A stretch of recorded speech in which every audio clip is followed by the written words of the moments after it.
So like I said, I had a rare opportunity to see so many movies that I saw movies that were so bad I could actually make a top 10 worst movie list.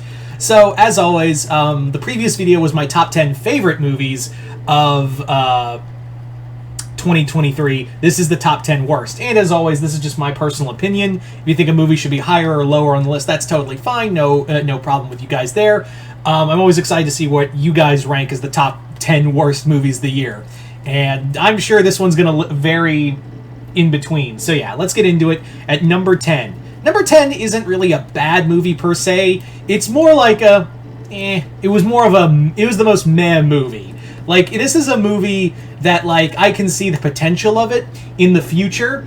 And also, it's a movie that I think will do better in future franchise. I think, like, it's a rough start. That's what I think it is. And that movie is Megan. Now, I know Megan was probably one of the biggest horror movies of the year, and I sat down and watched it. I watched the unrated edition on Amazon. I just sat down and watched it, and I was like, I mean, it's cool. There are some good moments, but I think there is so much, like, chunks of it that just make me go, this is getting boring, and whenever Megan is on, it does get entertaining. Especially towards the end, there's of course, the dance meme and all that. But, like, as a whole, this movie is just kind of But I am excited to see where we go with the franchise from here on out, especially with Megan 2.0 coming out in the future. We also have a rumored Chucky versus Megan movie, which I'm very excited, which I hope is going to be a thing.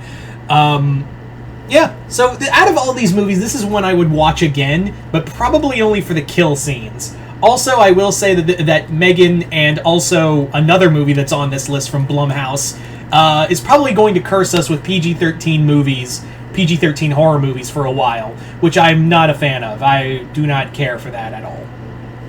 Anyway, so there you go. Megan at number 2. Number 9, Shazam Fury of the Gods. I was very much like hoping this would be a good movie. I was really hoping I was really holding out hope that this movie could do good, but it was so boring.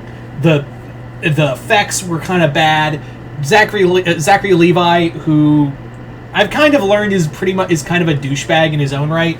He's entertaining, but like every movie is a joke. Like, every scene is a joke, and like, I mean, Helen Mirren and Lucy Liu do good as villains, but like, this movie's a mess, and it was kind of a warning sign to other movies that are, especially one that's on this list. You probably know that one. Now, there you go. So at number 8, I am looking at the list because I wrote it down. Number 9, Shazam Fury of the Gods. Number 8, now we're on number 8, The Pope's Exorcist. The Pope's Exorcist was definitely a movie that was like, it's The Exorcist meets National Treasure. And it's boring as shit. Like, it is. Here's the thing, and we're going to get into another movie that kind of has this too. Exorcism movies are overdone. The only thing that really carries this movie is Russell Crowe, and that's it. If Russell Crowe wasn't in this movie, this would even be higher on the list. But Russell Crowe does, to his credit, does carry the movie. But everything else you have seen in an Exorcist movie. This does nothing different in here. And if you just took Russell Crowe out of this movie, no one would give a fuck. That's really it. If you did not have Russell Crowe in this film, then fuck this shit. Yeah. So, number 7. Who do we have at lucky number 7, or unlucky number 7? The Meg 2, The Trench. The Meg 2, I actually had some expectation for, because as a fan of the Steve Alton books, I was very much, after the first movie, I did not... a lot of you guys know that I did not care in any way, shape, or form for the first movie. But after seeing the trailer for the second movie, I was like, alright, it's just going to be a monster fest. It looks like it's going to be a straight up monster fest, and that could be cool in its own right. And I'll just acquiesce and let it be a monster movie. Turns out it was a monster movie in the last 20 minutes of the film. Everything else, it's boring. Nothing feels genuine. And there's plot lines that are forgotten. Like, it literally feels like the writers were all like, we're gonna do Die Hard, and we're gonna do like deep sea stuff like The Abyss, and oh yeah, there's a giant shark in there too. That's really it. Like this movie, I didn't think it was possible, but you bored me in a giant shark movie. I can I have to give, like, there, it's a level of that's such a level of stupidity that I'm actually impressed by. Honestly. So, where are we with number 6? Well, number 6 is a streaming film. This movie was Pet Cemetery Bloodlines. Pet Cemetery Bloodlines was a movie I was excited for, to see a prequel for Pet Cemetery, you know, kind of get some lore in it. And to its credit, I do think it has some things working for it. The only scene that made me go, why isn't this the prequel movie, was the folk horror part, where it's the origin of, like, the original settlers of Ludlow coming and encountering the Micmac tribes, and also, like, encountering the horrors of the Pet Cemetery or the burial mound. And I was sitting there and I was like, why wasn't this the movie? This could have worked as like a cool folk horror prequel film. Instead, we have to learn about, like, some secret history with Judd Crandall's family that makes no goddamn sense. Also, like, it doesn't know if it wants to be a prequel to the original film or the sequel or the remake. It doesn't know what it wants to be. Also, it retcons the Wendigo, kind of one of the biggest parts of the movie. There's some nice gore here and there, but this movie is just boring. The actors themselves, what character actors we do have, try their best to save it, but it's such a fucking insult to the original, not both films, not the remake, not you remake, not you, definitely not you, to the original film and the book. So that's why I put it, I was contemplating to, like, lower it a bit, but the more I thought about it, even though it does have some good things in the film, on a whole, this is kind of bullshit. This is pretty bullshit, and by the end of it, I was like, I don't even care about the carnage candy. It just feels forced, and because everything else, the dialogue is dumb, the retcons are dumb, it's just a dumb movie. Anyway, so now we're at the top 5. We are halfway through this sandwich, and we're still got to take a big bite. Alright, next up, Winnie the Pooh, Blood and Honey. Good fucking Christ. This movie literally made so much money on the grounds of Winnie the Pooh as a horror movie right after into the public domain. I can't wait until Mickey Mouse gets into the public domain, so we'll get a horrible horror movie over this. Now, to its credit, I think it was just really rushed.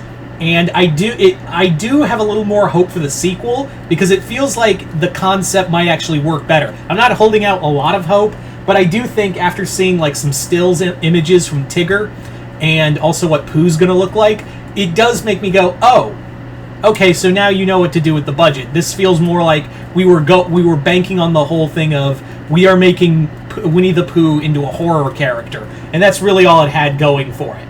So hopefully the second film might be better. I also don't have a lot of faith in this whole, like, horror Disney non-Disney universe they're trying to build, like Bambi the Reckoning and Peter Pan as a horror film. I don't have a lot of hope for it. I'm curious. The better word is I'm curious. I wouldn't say optimistic about this sequel. Maybe they'll have, like, a better script and, like, what they want to do more. So, rather than just bank off the name, but who knows, I might be, have too much high expectations. Then again, Terrifier I didn't care much for the first Terrifier movie, because it just felt like a mean gore fest, and then the second movie came out, and I was like, oh, okay, now I understand what we're trying to do here, so I'm very excited for Terrifier 3. Anyway, so there you go, at number 5.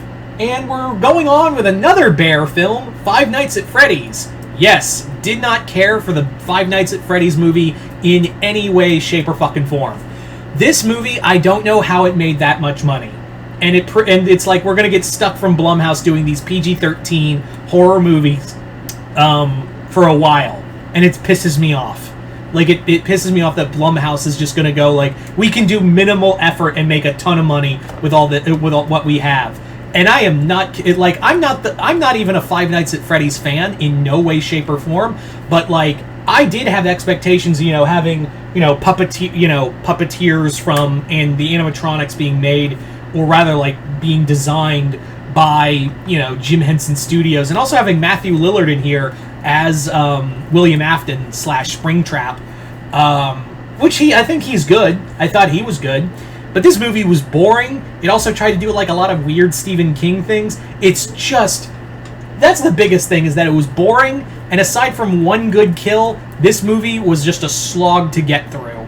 And I do not understand how it made that much money. Anyway, so there you go. Now we move on to number 3. We're at the top 3, guys. Just hold on. We're almost done. Just hold out. At number 3, 65. Oh, God. It felt like 65 million years watching this piece of shit. Do you want to watch a dinosaur movie with the actor who played Kylo Ren, but instead of him fighting dinosaurs in the past, it's him and a little girl just walking, and and they occasionally run into dinosaurs or pseudo dinosaurs? Then boy, do I have a movie for you. This movie, I almost fell asleep to a few times, and there's no story. The CGI is garbage. I actually had the sad thing is, this is the really sad thing. This was a movie I was anticipating for the year of 2023. When I did a list of movies I was excited for 2023, this was on that list because of how well the trailer looked, and I was like, okay, yeah, this could be fun. And then I watched, it was anything but fun. So there you go. So there you go. Moving on, number 2, The Flash. Yeah, I know what you're probably thinking. Wait, The Flash isn't your number 1 most hated movie? It was there for a while, then another movie came along and took its place, and I'll explain why. But The Flash easily is a terrible-ass movie, not just because of Ezra Miller being a garbage human being. This is just a piss-poor movie all around. I don't know how this had over 100, I think near $600 million budget, $600 million, $700 million budget, and this movie still was garbage. The CGI was trash. None of the jokes worked. The action was garbage. Story was garbage. Michael Keaton as Batman was cool, and the actress who played Supergirl was fine. I liked her. But that doesn't even save the movie. This movie tries way too hard to be like, Michael Keaton is Batman, right? You like Batman? Please don't think about Ezra Miller, and how they, kidnapped a native child, and also broke into people's houses and probably sexually assaulted others. Don't think about that. Think about Michael Keaton Batman, right? Right? This movie's just bad. Just fucking awful. And this movie was going to be my most hated movie of the year, and I'm sure a lot of you thought that was going to be the same thing too, where, this is the worst movie of the year for me. But don't worry, I don't have any other dishonorable mentions. I didn't see enough movies to be like, that was awful, but it's not on the top 10 list. I'm going to spare you that. So what, pray tell, was the worst movie for me of 2023? Exorcist Believer. Not even joking. Exorcist Believer for me personally, it is the worst movie of 2023. It is a awful story. It is a horrible horror movie. It doesn't even feel like an Exorcist movie, and it also shits on and it also is kind of a big fuck you to William Friedkin, who passed away of the same year. And I don't know if this is true or not, but there's been a story circulating around that